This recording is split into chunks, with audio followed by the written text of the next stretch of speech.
नमस्कार दोस्तों, मैं पंकज सिन्हा फिर से आज आपके बीच में द बेस्ट एजुकेशन की चैनल पर उपस्थित हुआ हूं और आज हमारा हाइट एंड डिस्टेंस का आखिरी वीडियो है। और इससे पहले मैंने जो दो वीडियो में आप लोग को पढ़ाया था, जो दो वीडियो में मैंने आपको बताया था, वहां मैंने बोला था किसी भी प्रकार का ट्रिग्नोमेट्री के फॉर्मूलाज की आवश्यकता नहीं है और किसी भी एंगल को याद करने की आवश्यकता नहीं है। इससे पहले मैंने दो वीडियो में जो भी आपको 6 प्रकार यानी 6 प्रारूपों के बारे में बताया था और आज हम लोग वहां से 7वें प्रारूप की ओर बढ़ रहे हैं और देखेंगे कि 7वें प्रारूप में कैसे क्वेश्चन आते हैं और कैसे आपको उसे हल करना है। और आज का जो हमारा वीडियो है ये एडवांस लेवल पे है, अर्थात यहाँ से जो मैं आज प्रारूप जो आपको बताऊंगा, यहाँ से आपके एग्जामिनेशन में जो भी आप मेंस एग्जामिनेशन देते हो वहां से आपके क्वेश्चन जरूर आएंगे। तो आप एक चीज ध्यान दें कि आज का वीडियो जो है हमारा प्री के एग्जामिनेशन के साथ साथ मेंस के एग्जामिनेशन के लिए भी मोस्ट इंपॉर्टेंट है।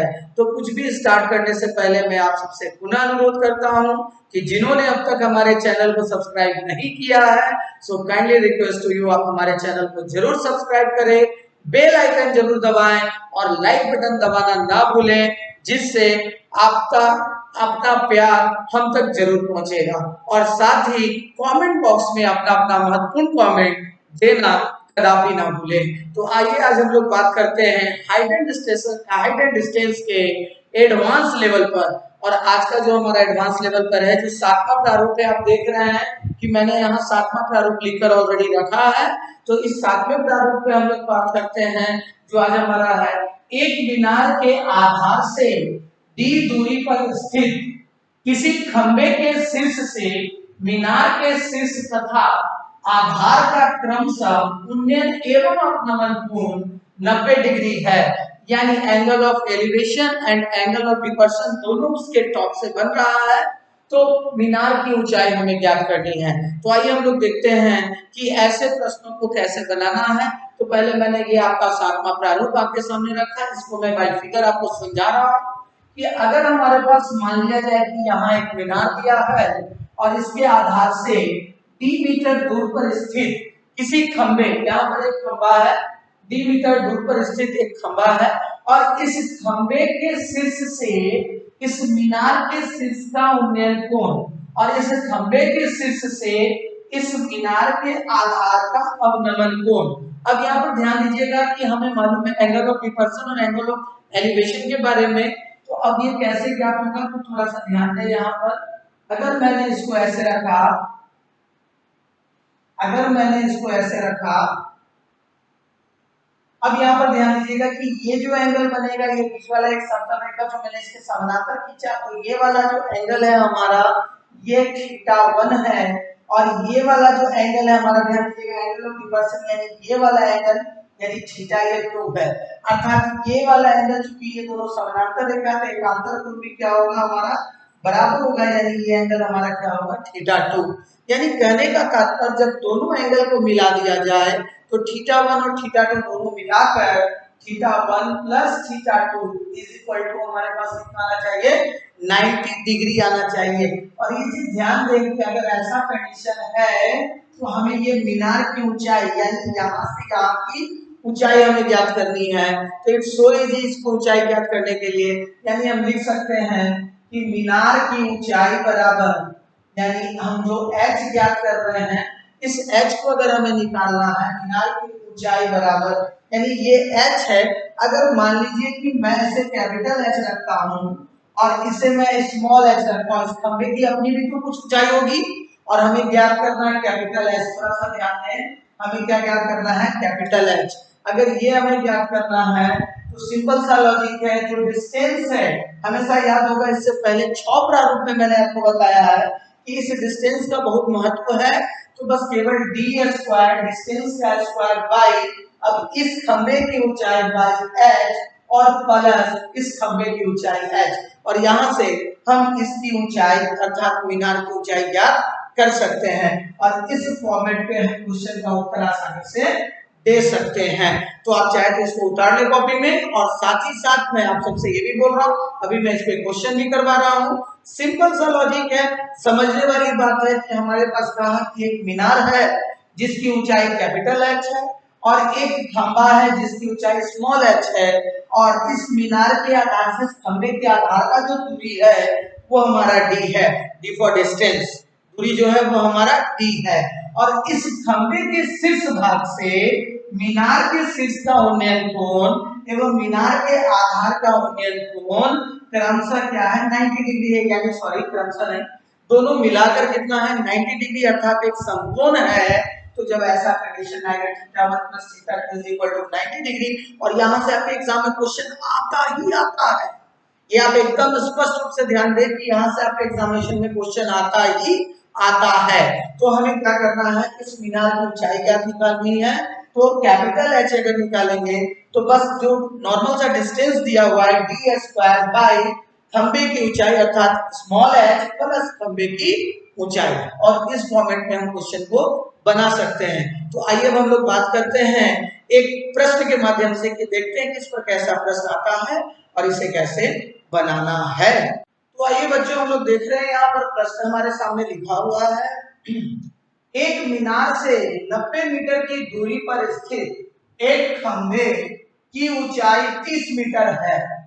मीनार के शीर्ष एवं आधार द्वारा खंभे के शीर्ष पर एक समकोण बनाया जाता है। समकोण मतलब राइट एंगल, समकोण करने का मतलब राइट एंगल, एक समकोण बनाया जाता है।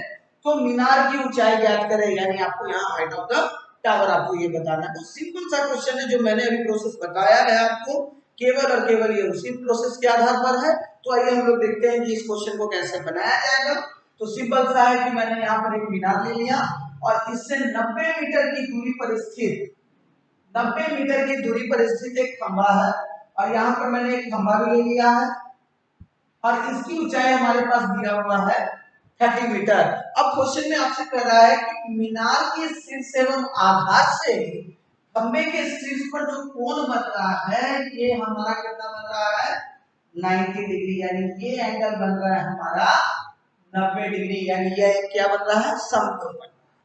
तो अब हमसे कह रहा है क्वेश्चन कि इस h का यानी कैपिटल H का मान यानी मीनार की ऊंचाई ज्ञात करना। अब बच्चे इस पे घबरा जाते हैं कि सर अब कैसे ये ज्ञात होगा, अब ये 90 डिग्री है, तो बच्चों के दिमाग में बात आता है कि ये जो ट्रायंगल फॉर्मेशन हुआ ये एक राइट एंगल ट्रायंगल फॉर्मेशन हुआ, तो ये उसका क्या हो जाएगा, हाइपोटेनियस हो जाएगा, और उसके बाद ये दोनों निकालने की कोशिश करते हैं तो इसमें आपका टाइम बहुत ज्यादा जाता है।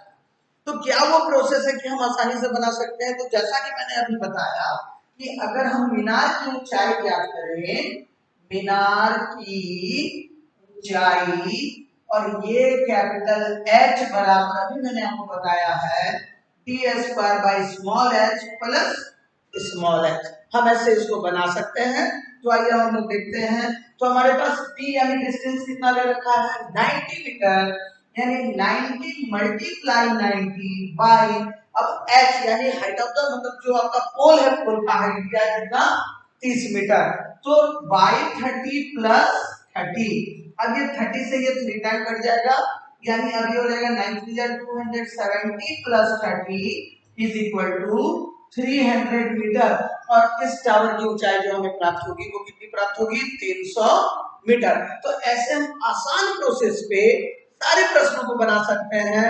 और ध्यान दें कि मैं बार बार ये बता रहा हूं कि ये जो प्रोसेस है ये आपके एग्जामिनेशन में क्वेश्चन पूछता ही पूछता है। तो हम लोग आगे बढ़ते हैं और देखते हैं कि ऐसे प्रश्नों को और कैसे आसानी से बनाएंगे, और अगले प्रारूप की ओर हम लोग बढ़ते हैं और देखते हैं उस पर हमारे एग्जामिनेशन में क्वेश्चन कैसा आता है और उसे कैसे हल करना है। तो आइए बढ़ते हैं हम लोग अगले प्रारूप की ओर।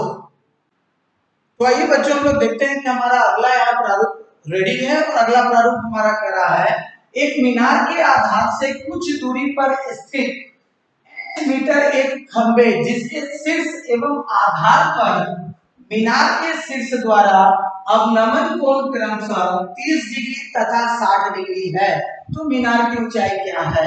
सिंपल सा लॉजिक। अब इस बार प्रारूप थोड़ा सा उल्टा है, जो 7वें वाले प्रारूप में हमने पढ़ा था 8वां प्रारूप हमारा जस्ट उल्टा है। यानी क्वेश्चन में कह रहा है कि यहाँ एक मीनार है और इस मीनार के आधार से कुछ दूरी पर स्थित एक खंबा है। अब यहाँ पर ध्यान दीजिएगा, इस खंबे के शीर्ष भाग तथा इस खंबे के आधार पर ध्यान दीजिएगा, जिसके शीर्ष एवं आधार पर मीनार के शीर्ष द्वारा, यानी मीनार के शीर्ष द्वारा ध्यान दीजिएगा जो अवनमन कोण बन रहा है। इस बार मीनार के शीर्ष से अवनमन कोण बन रहा है।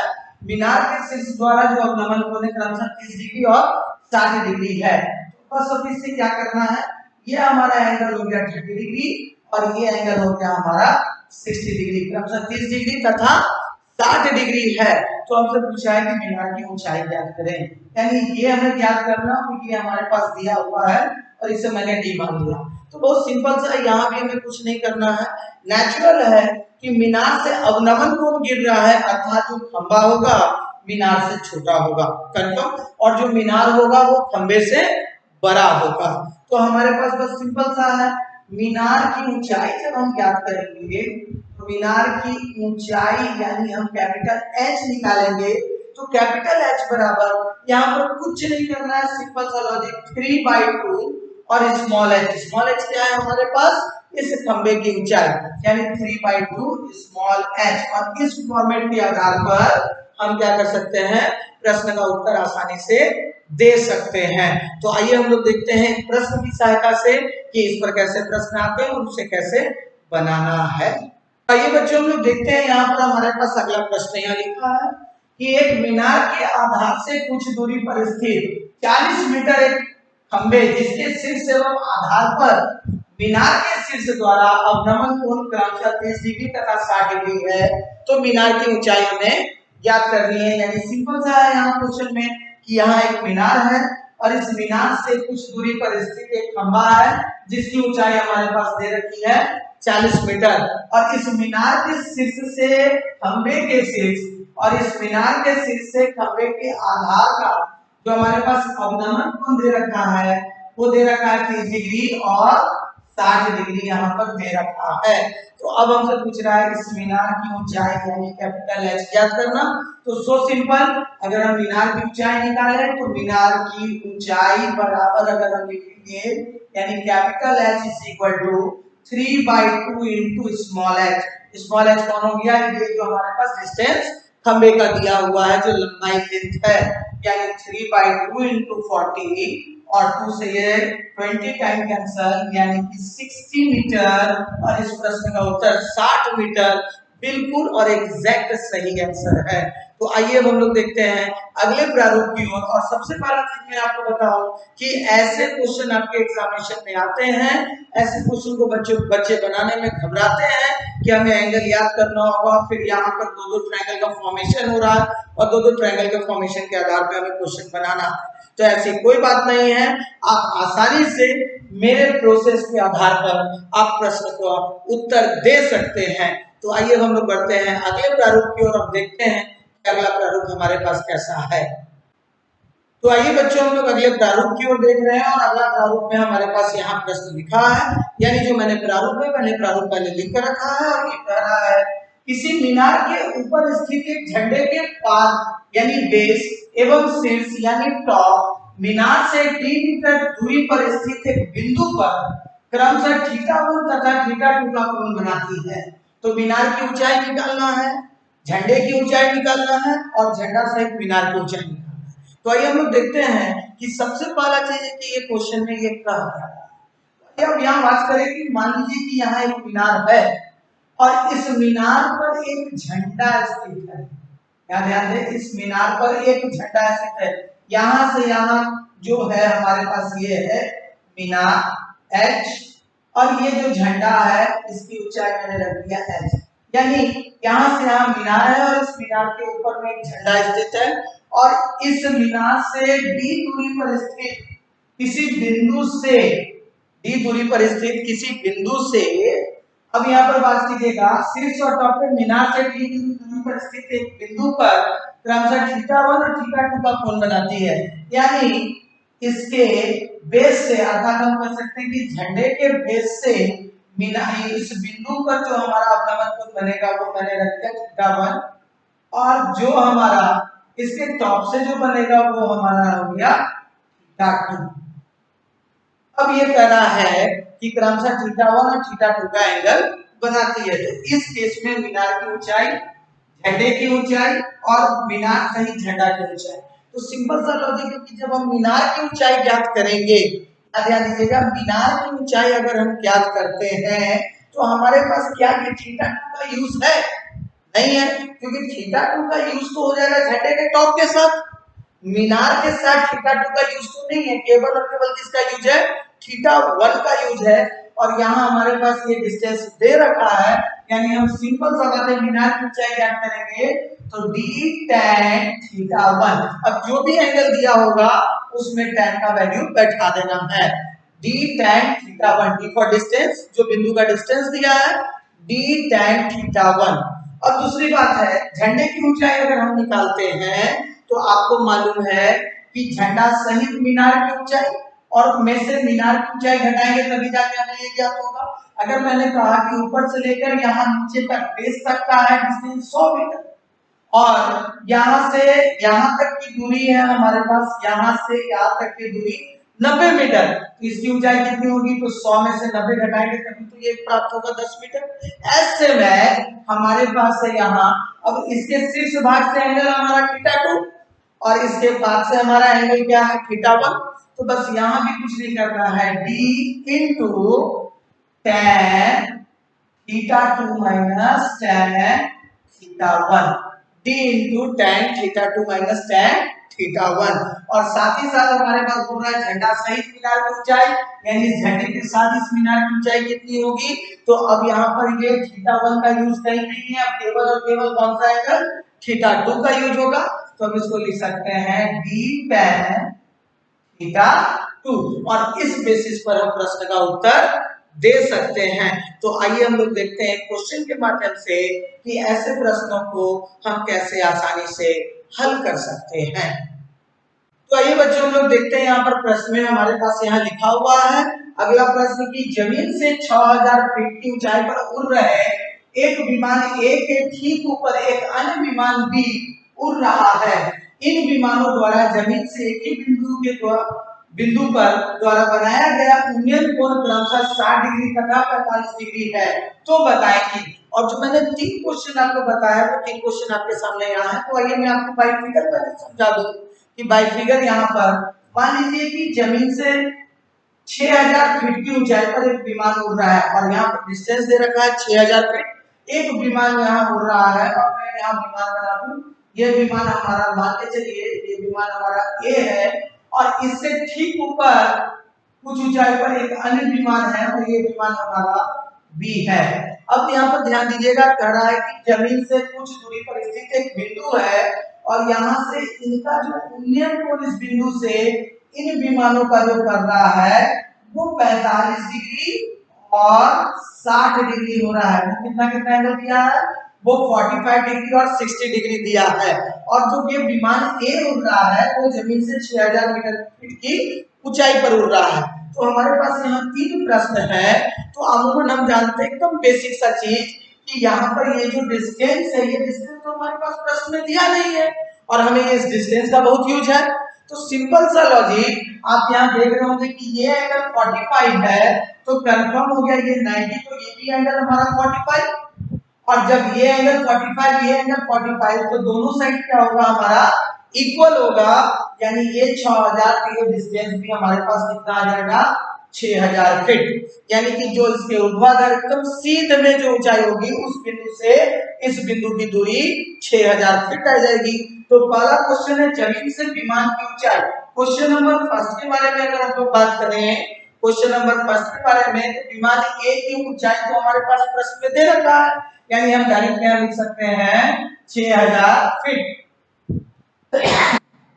जब हम क्वेश्चन नंबर सेकंड की बात करते हैं कि जमीन से, क्वेश्चन नंबर सेकंड की ओर अगर हम देखते हैं तो क्वेश्चन नंबर सेकंड हमारे पास दिया जमीन से विमान बी की ऊंचाई, और जब हमें विमान बी की ऊंचाई ज्ञात करना है तो हमें मालूम है कि अब बड़ा वाला एंगल लेना होगा और डिस्टेंस हमारे पास ये कितना है? 6000। तो हमें मालूम है कि d tan थीटा 2 और d का वैल्यू कितना है 6000 और tan थीटा का वैल्यू यहाँ कितना है 60 यानी 6000 tan 60 डिग्री। और जब हम इसको तोड़ेंगे तो 6000 into tan 60 डिग्री का वैल्यू √3 यानी हमारे पास इसका उत्तर आ जाएगा 6000 √3 फीट। 6000 √3 फीट। और तीसरे वाले प्रश्न को जब हम देखते हैं, तीसरा नंबर क्वेश्चन हमारे पास, तो दोनों विमानों के बीच की ऊर्ध्वाधर दूरी ज्ञात करना है।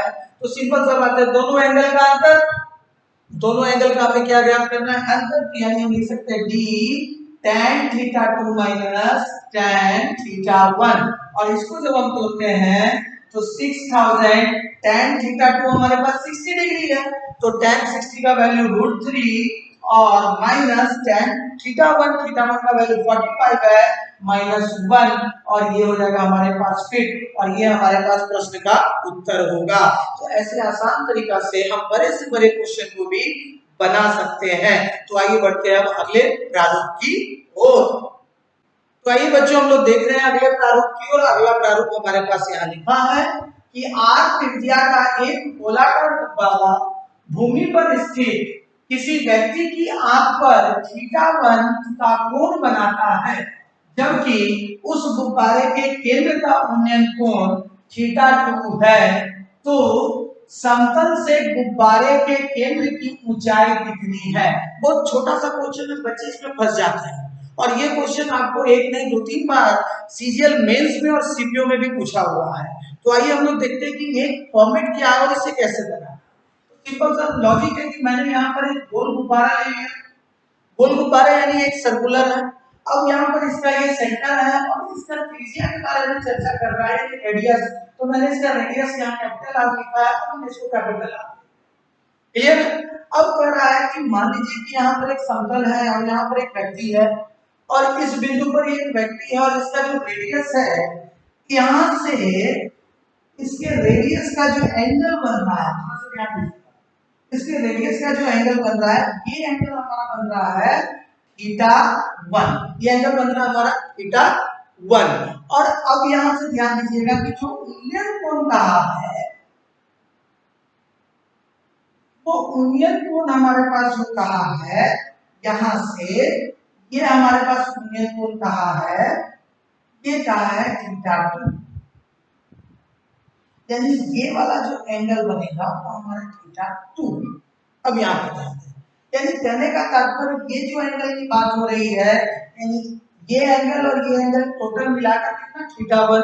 अगर बात किया जाए तो हम ऐसा भी लिख सकते हैं कि ये वाला एंगल हमारे पास θ1/2 और ये वाला भी एंगल हमारे पास θ1/2, दोनों बराबर होगा। और जो उन्नयन कोण कर रहा है ये वाला, वो हमारे पास कर रहा है θ2 है। तो हमसे पूछ रहा है कि समतल से इसकी ऊंचाई हमें ज्ञात करनी है, तो कुछ एक्स्ट्रा वर्क हमें करना नहीं है। सो सिंपल सा लॉजिक है। और कैसे हम लोग इस पर बात करते हैं और कैसे क्वेश्चन को बनाते हैं, तो बस यहाँ गुब्बारे के केंद्र की समतल से ऊंचाई, अगर इसे बनाना है तो सिंपल सा है r cosec θ1/2 into sin r cosec θ1/2 into sin θ2। हम लोग इसको ऐसे बना सकते हैं। अगर मैंने मान लिया कि इसका अगर रेडियस ऐसे है, अगर इसको मैंने सिंपल परपेंडिकुलर डाल दिया तो बच्चे यहाँ कंफ्यूज हो जाएंगे। और मैंने इसको मान लिया कि अगर रेडियस ऐसे है तो रेडियस ऐसे भी हो सकता है आपका। और आपको मालूम है कि जहां पर ये स्पर्श रेखा गुजरेगी वहां एक समकोण कोण बनेगा और इसको भी आप रेडियस कर सकते हैं। तो इसमें कोई बड़ी बात नहीं है, दोनों में से आप कुछ भी कर सकते हैं। और यहाँ पर हमारे पास ये रेडियस हो गया, ऐसे तो ये हमारा टोटल परपेंडिकुलर हो गया। अब यहाँ पर हमारे पास ये एंगल 90 डिग्री बना।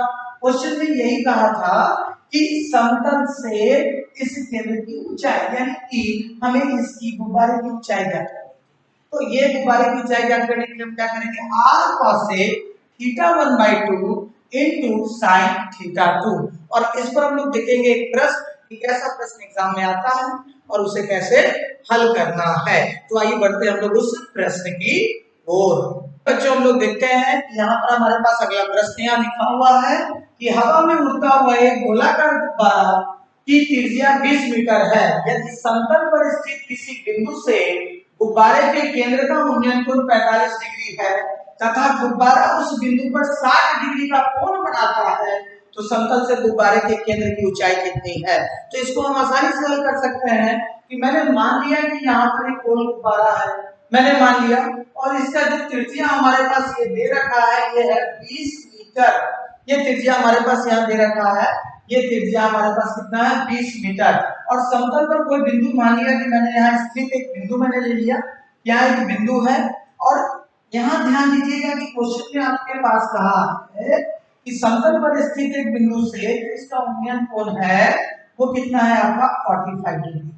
वो एंगल आपके पास दे रखा है कितना 45 डिग्री। और साथ ही साथ क्वेश्चन में ये भी कहा है कि गुब्बारा इस बिंदु पर जो कोण बना रहा है वो कोण जो इस बिंदु पर बना रहा है गुब्बारा, मान के चलिए, तो वो जो एंगल दे रखा है हमारे पास ये 60 डिग्री दे रखा है।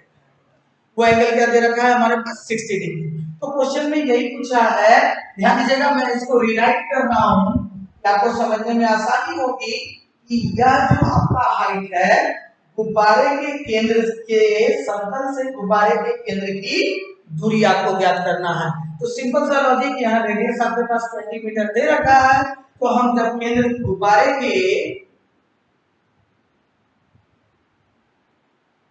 केंद्र से समतल की दूरी ज्ञात करेंगे हम, बस कुछ नहीं करेंगे, सिंपल सा r cosec θ1/2 into sin θ2।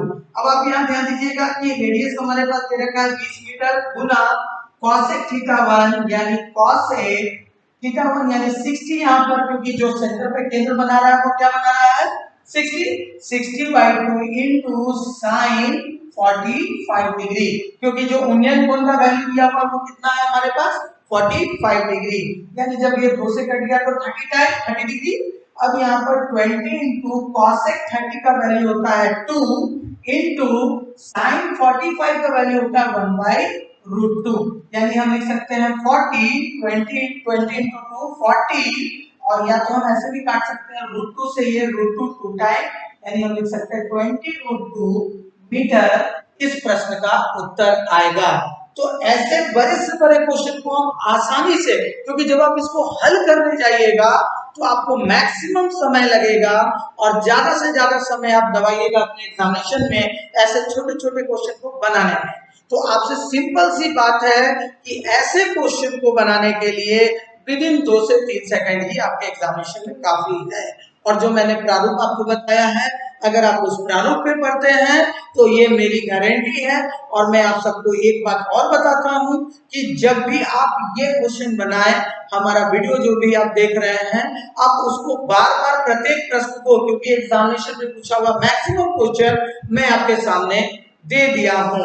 तो एसएससी और रेलवे की तैयारी करने वाले जो बच्चे होंगे या कैटमेट की तैयारी करने वाले भी जो बच्चे होंगे, उनके लिए ये वीडियो बहुत ही महत्वपूर्ण है।